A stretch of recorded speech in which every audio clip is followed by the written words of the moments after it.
Welcome to మెగాని TV off the record. ఆయన నోరు విప్పితే అక్షరాలు తూటాలవుతాయి. ఆయన విసిరే ప్రాసలు ప్రత్యర్థుల గుండెల్లో రైళ్లు పరిగెత్తిస్తాయి. తెలంగాణ రాజకీయాల్లో కేసీఆర్ మాట అంటే ఒక ప్రభంజనం. కానీ ఆ ప్రభంజనం గత ఏడాది కాలంగా ఫామ్ హౌస్ గోడల మధ్య బందీ అయిందా? జనంలోకి వస్తా, యుద్ధం చేస్తా అని చెప్పిన మాటలు నీటి మూటలేనా? సరిగ్గా ఏడాది తర్వాత గులాబీ బాస్ మళ్ళీ అదే ప్లీనరీ వేదికగా గర్జించడానికి సిద్ధమవుతున్నారు. ఈసారి వేదిక ఉమ్మడి కరీంనగర్. మరి ఈ ప్లీనరీతోనైనా కారు స్పీడ్ అందుకుంటుందా?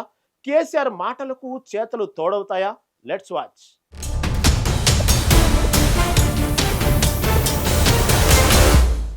గతేడాది బీఆర్ఎస్ ప్లీనరీ వేదికగా కేసీఆర్ చేసిన ప్రసంగం గుర్తుందా?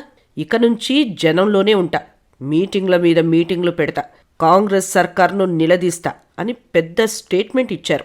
కానీ కట్ చేస్తే గడిచిన ఏడాది కాలమంతా KCR address care of farm హౌస్గానే మారిపోయింది. మళ్ళీ 2025 డిసెంబర్లో మీడియా ముందుకు వచ్చి 2026 కొత్త ఏడాదిలో జిల్లాల పర్యటనలు ఉంటాయని, సమరమేనని గర్జించారు. కానీ 2026 సగం గడిచిపోతున్నా ఆచరణలో అడుగుపడలేదు. ఈ క్రమంలోనే ఏప్రిల్ 27న జరగబోయే ప్లీనరీపై సర్వత్రా ఉత్కంఠ నెలకొంది.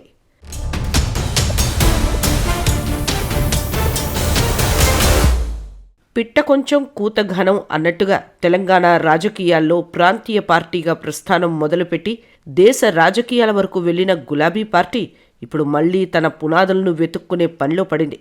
చెట్టు ముదిరితే గాలి బాగుంటుంది, పునాది గట్టిగా ఉంటే గోడ నిలబడుతుంది అన్నట్టు ఇప్పుడు బీఆర్ఎస్ అధినాయకత్వం తమ పాత కంచుకోటపై కన్నేసింది. అదే ఉమ్మడి కరీంనగర్ జిల్లా. మరి ఇక్కడ ప్లీనరీ నిర్వహించాలనే ఆలోచన వెనక ఉన్న అసలు వ్యూహం ఏంటి అనే ప్రశ్నలు వెల్లువెత్తుతున్నాయి.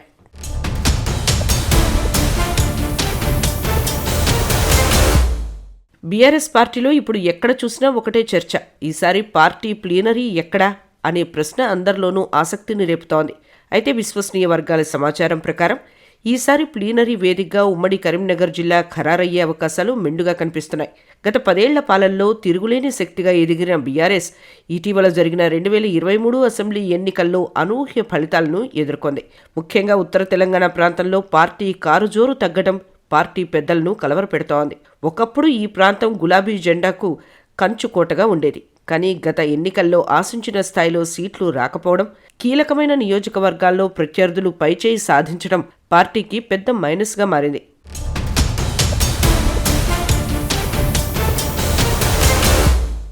ఇంట గెలిచి రచ్చగెలవాలి అంటారు. తమకు బలమున్న చోటే పట్టు కోల్పోతే అది మిగిలిన ప్రాంతాలపై కూడా ప్రభావం చూపుతుంది. తెగిన గాలిపటంలా కాకుండా మళ్లీ గాలి వాటాన్ని తమ వైపు తిప్పుకోవాలంటే ఒక బలమైన వేదిక కావాలి. అందుకే గులాబీ బాస్ చూపు అచ్చివచ్చిన కరీంనగర్ వైపు మళ్లింది. బీఆర్ఎస్ ప్రస్థానంలో కరీంనగర్ జిల్లాకు ఒక ప్రత్యేక స్థానం ఉంది. ఉద్యమకాలం నుంచి పార్టీకి ఈ జిల్లా వెన్నుముగ్గా నిలిచింది. సింహగర్జన సభ మొదలుకొని పార్టీ క్లిష్ట పరిస్థితుల్లో ఉన్నప్పుడు కూడా కరీంనగర్ ప్రజలు కేసీఆర్కు బ్రహ్మరథం పట్టారు. ఉమ్మడి కరీంనగర్ జిల్లాలో నిర్వహించే ఏ కార్యక్రమమైనా విజయవంతం అవుతోందనే గట్టి నమ్మకం పార్టీ శ్రేణుల్లో ఉంది. ఎన్నికల ఓటమి తర్వాత కాస్త స్తబ్దుగా ఉన్న కార్యకర్తల్లో కొత్త ఊపు తీసుకురావాలంటే ప్లీనరీ లాంటి భారీ కార్యక్రమం కంచుకోటలో నిర్వహించడమే సరైన మార్గమని అధిష్టానం భావిస్తోంది. 2023 ఎన్నికల్లో ఉత్తర తెలంగాణలో సరైన వ్యూహాలు అమలు చేయకపోవటం వల్లే నష్టం జరిగిందని పార్టీ అంతర్గత సమీక్షలో తేలింది. ఈ లోపాలను సరిదిద్దుకొని క్యాడర్ను ఎన్నికల యుద్ధానికి సిద్ధం చేయడానికి ఈ ప్లీనరీని ఒక ఆయుధంగా వాడుకోవాలని చూస్తున్నారు.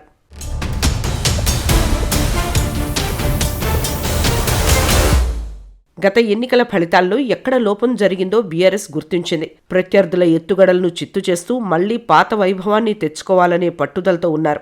అందుకే దూరపు కొండలు నునుపు అని కాకుండా సొంత గడ్డపైనే సత్తా చాటాలని డిసైడ్ అయ్యారు. ప్లీనరీ అంటే కేవలం పార్టీ సమావేశం మాత్రమే కాదు, అది ఒక శక్తి ప్రదర్శన. రానున్న కాలంలో జరగబోయే స్థానిక సంస్థల ఎన్నికలు, ఇతర రాజకీయ పరిణామాల దృష్ట్యా బీఆర్ఎస్ తన దూకుడును పెంచాల్సిన అవసరం ఉంది. ఓటమి నుంచి కార్యకర్తలు కోలుకొని మళ్లీ ప్రజల్లోకి వెళ్లేలా ప్లీనరీ వేదికగా దిశానిర్దేశం చేయనున్నారు. ప్రస్తుత ప్రభుత్వ వైఫల్యాలను ప్రజల్లోకి బలంగా తీసుకెళ్లడానికి ఉమ్మడి కరీంనగర్ జిల్లా వేదికగా గళం విప్పాలని ప్లాన్ చేస్తున్నారు గులాబీ బాస్. ఉత్తర తెలంగాణలోని బలమైన నేతలను మళ్లీ యాక్టివ్ చేయడం ద్వారా పార్టీకి పునర్వైభవం తీసుకురావాలని కేసీఆర్ భావిస్తున్నారు.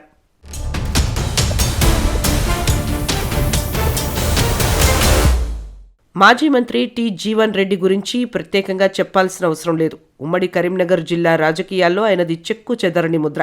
రాజకీయ అనుభవంతో పాటు సీనియారిటీలోనూ కేసీఆర్కు ఆయన సమకాలీనుడు. అనేక దశాబ్దాలుగా కాంగ్రెస్ పార్టీకి వెన్నుముగ్గా ఉండి క్షేత్రస్థాయిలో బలమైన క్యాడర్ను సంపాదించుకున్న నాయకుడు.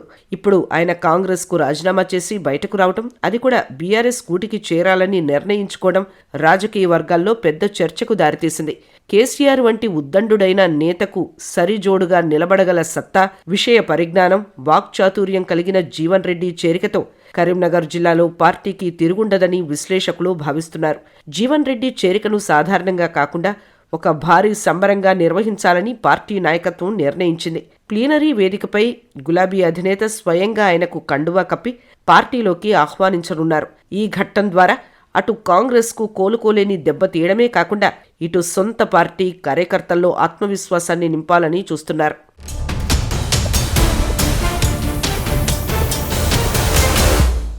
కేసీఆర్ అంటేనే లెక్కల మాస్టర్.